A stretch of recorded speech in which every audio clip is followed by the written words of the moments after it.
ಉತ್ತರ ಪ್ರದೇಶದಲ್ಲೂ ಮಳೆ ಆರ್ಭಟಿಸ್ತಾ ಇದೆ, ಅಬ್ಬರಿಸಿ ಬೊಬ್ಬಿರಿತಾ ಇದೆ. ಮಳೆಯಿಂದ ಮನೆಗಳು ಸಂಪೂರ್ಣವಾಗಿ ಜಲಾವೃತ ಆಗಿದ್ದಾವೆ. ಮನೆಯಿಂದ ಹೊರಬರೋಕೆ ಜನ ಈಗ ಪರದಾಟ ನಡೆಸ್ತಾ ಇದ್ದಾರೆ. ಉತ್ತರ ಪ್ರದೇಶದಲ್ಲೂ ಕೂಡ ಭಾರಿ ಮಳೆ ಆಗ್ತಾ ಇದೆ. ಜನಜೀವನ ಅಸ್ತವ್ಯಸ್ತವಾಗಿದೆ. ಅಲ್ಲಿ ಹೇಗಾಗಿದೆ ಅಂತ ಹೇಳಿದ ಪರಿಸ್ಥಿತಿ, ಈ ಗ್ರಾಮಗಳಲ್ಲಿ ಮನೆಯಿಂದ ಆಚೆ ಬರೋಕೆ ಆಗ್ತಿಲ್ಲ. ದೋಣಿಗಳನ್ನು ಅವಲಂಬಿಸಿದ್ದಾರೆ, ಅಂದರೆ ಬೋಟ್ಗಳ ಮೂಲಕ ಸಂಚಾರ ಮಾಡುವಂಥ ಪರಿಸ್ಥಿತಿ ನಿರ್ಮಾಣ ಆಗಿದೆ. ಇನ್ನು ಹಲವು ಕಡೆಗಳಲ್ಲಿ ವಾಹನಗಳು ಮುಳುಗಿದ್ದಾವೆ, ಕೆಲವು ಮನೆಗಳು ಜಖಂಗೊಂಡಿದ್ದಾವೆ. ನಿರ್ಮಾಣ ಹಂತದ ಮನೆಗಳ ಪರಿಸ್ಥಿತಿ ಕೇಳೋದೇ ಬೇಡ. ನೋಡಿ, ಬೋಟ್ನಲ್ಲಿ ಹೋಗುವಂಥ ಒಂದು ಪರಿಸ್ಥಿತಿ. ಮನೆಯಿಂದ ಹೊರಗಡೆ ಬರೋಕ್ಕಾಗ್ತಾ ಇಲ್ಲ. ಅಲ್ಲಿ ಅಗತ್ಯ ವಸ್ತುಗಳ ಪೂರೈಕೆ ಮಾಡುವಂಥ ಪ್ರಯತ್ನವನ್ನು ಅಲ್ಲಿನ ಸ್ಥಳೀಯ ಆಡಳಿತಗಳು ಮಾಡ್ತಾ ಇದ್ದಾವೆ. ಇದು ಉತ್ತರ ಪ್ರದೇಶದ ಬಹುತೇಕ ಕಡೆಯಲ್ಲಿ ಮಳೆ ಆಗ್ತಾಯಿದೆ. ಕಳೆದ ಒಂದು ವಾರದಿಂದ ಧಾರಾಕಾರವಾಗಿ ಸುರಿತಾ ಇದೆ ಮಳೆಯಲ್ಲಿ, ಅಯೋಧ್ಯೆ ಸೇರಿದಂತೆ ಎಲ್ಲ ಭಾಗಗಳಲ್ಲೂ. ಇನ್ನು ಕೆಲವೊಂದಿಷ್ಟು ಸ್ಲಮ್ ಪ್ರದೇಶಗಳಂತೂ ಹೇಳೋದೇ ಬೇಡ, ದ್ವೀಪಗಳಾಗಿ ಮಾರ್ಪಾಡಾಗಿಬಿಟ್ಟಿದ್ದಾವೆ. ಅಂದರೆ ಸುತ್ತಲೂ ನೀರು, ನಡುವೆ ಮನೆ ಇದೆ, ಆ ಥರ ಪರಿಸ್ಥಿತಿಗಳು ಕಂಡು ಬರ್ತಾ ಇದ್ದಾವೆ. ಇನ್ನು ಅಲ್ಲಿನ ನಿವಾಸಿಗಳು ಅಥವಾ ಅಲ್ಲಿನ ಮಕ್ಕಳು ಪರದಾಡುವಂಥ ಸ್ಥಿತಿ ನಿರ್ಮಾಣ ಆಗಿದೆ. ಮನೆಯಿಂದ ಆಚೆ ಬಂದರೆ ನೀರೊಳಗೆ ಬೀಳುವಂಥ ಪರಿಸ್ಥಿತಿ, ಅಂದರೆ ಎಲ್ಲ ಕೆರೆಗಳಾಗಿ ಕನ್ವರ್ಟ್ ಆಗಿಬಿಟ್ಟಿದ್ದಾವೆ. ಆ ರೀತಿ ಮಳೆ ಸುರಿತಾ ಇದೆ ಉತ್ತರ ಪ್ರದೇಶದಲ್ಲಿ. ಇನ್ನು ಜುಲೈ 4ರವರೆಗೆ ಇದೇ ರೀತಿ ಭಾರಿ ಮಳೆಯಾಗುವಂಥ ಮುನ್ಸೂಚನೆಯನ್ನು ಹವಾಮಾನ ಇಲಾಖೆ ನೀಡಿದೆ.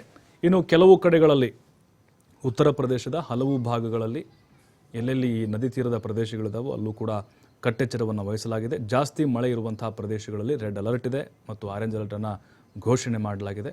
ಕೆಲವು ಕಡೆಗಳಲ್ಲಿ ಮಳೆಯ ಪರಿಸ್ಥಿತಿ ನೋಡಿಕೊಂಡು ಶಾಲಾ ಕಾಲೇಜುಗಳಿಗೆ ರಜೆ ಘೋಷಣೆಯನ್ನು ಮಾಡಲಾಗ್ತಾ ಇದೆ. ನೋಡಿ, ಉತ್ತರ ಪ್ರದೇಶದಲ್ಲೂ ಕೂಡ ಅಷ್ಟೇ, ದೆಹಲಿಯಲ್ಲಿ ಹೆಂಗೆ ಆಗ್ತಿದೆಯೋ ಅಲ್ಲೂ ಕೂಡ ದಾಖಲೆಯ ಮಳೆ ವರದಿ ಆಗ್ತಾ ಇದೆ.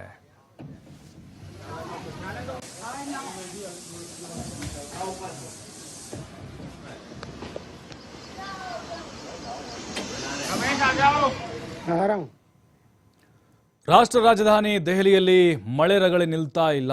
ಮಳೆಯಿಂದಾಗಿ ಓಖ್ಲಾ ಅಂಡರ್ ಪಾಸ್ ಜಲಾವೃತವಾಗಿದೆ. ನೋಡಿ, ಕಂಡು ಕೇಳರಿಯದ ರೀತಿಯಲ್ಲಿ ದೆಹಲಿಯಲ್ಲಿ ಮಳೆ ಸುರಿತಾ ಇದೆ. ದೊಡ್ಡ ಪ್ರಮಾಣದಲ್ಲಿ ಮಳೆ ಆಗ್ತಾ ಇದೆ. 88 ವರ್ಷಗಳಲ್ಲೇ ಅಧಿಕ ಮಳೆ ಈಗ ಅಲ್ಲಿ ಸುರಿತಾ ಇರೋದು.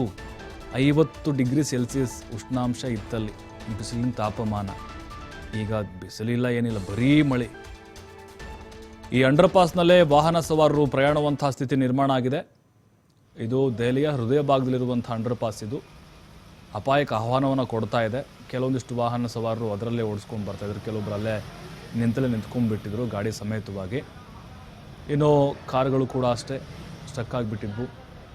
ನೀರು ಹರಿದು ಹೋಗೋಕ್ಕೆ ಅಲ್ಲಿ ಅವಕಾಶ ಇಲ್ಲ. ಅಲ್ಲಿನ ಸಿಬ್ಬಂದಿ ಪ್ರಯತ್ನವನ್ನು ಹರಸಾಹಸವನ್ನು ಪಡ್ತಾನೇ ಇದ್ದಾರೆ. ಪ್ರತಿ ಬಾರಿ ಕೂಡ ಅಷ್ಟೇ ಈ ಓಖ್ಲಾ ಅನ್ನುವಂಥ ಅಂಡರ್ ಪಾಸ್ ಇದೆಯಲ್ವ, ಮಳೆ ಬಂದಂಥ ಸಂದರ್ಭದಲ್ಲಿ ಕಂಪ್ಲೀಟ್ ತುಂಬ್ಕೊಂಡ್ಬಿಡುತ್ತೆ.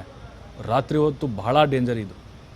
ಇನ್ನು ಶಾಲಾ ವಾಹನಗಳು ಕೂಡ ಅಷ್ಟೇ ನಿಂತ್ಕೊಂಡು ಬಿಟ್ಟಿದ್ವು. ಭಯದಲ್ಲೇ ಓಡಾಡುವಂಥ ಪರಿಸ್ಥಿತಿ ನಿರ್ಮಾಣ ಆಯಿತು. ಅದೇ ನೀರಲ್ಲೇ ಅಲ್ಲಿ ಪಾದಚಾರಿಗಳೇನಿದ್ದಾರೆ ಅವರು ಹೋಗುವಂತಹ ಸನ್ನಿವೇಶಗಳು ಕಾಣಿಸ್ತಾ ಇತ್ತು. ಏನು ರಸ್ತೆಗಳಂತೂ ಬೇಡವೇ ಬೇಡ ನಮಗೆ. ನದಿಗಳು ಅಥವಾ ಇದು ಕೆರೆನೋ ರಸ್ತೆನೋ ಅನ್ನೋದು ಕನ್ಫ್ಯೂಸ್ ಆಗ್ತಾ ಇದೆ. ಅಷ್ಟರ ಮಟ್ಟಿಗೆ ದೆಹಲಿಯಲ್ಲಿ ಭಾರಿ ಮಳೆ ಆಗ್ತಾ ಇದೆ.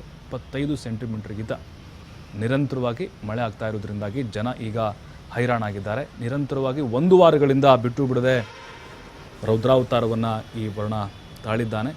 ಇದನ್ನು ಹಾಗೆ 1 ವಾರಗಳ ಕಾಲ ಮುಂದುವರಿಯುತ್ತೆ ಅಂತ ಅಧಿಕಾರಿಗಳು ಹೇಳಿದ್ದಾರೆ.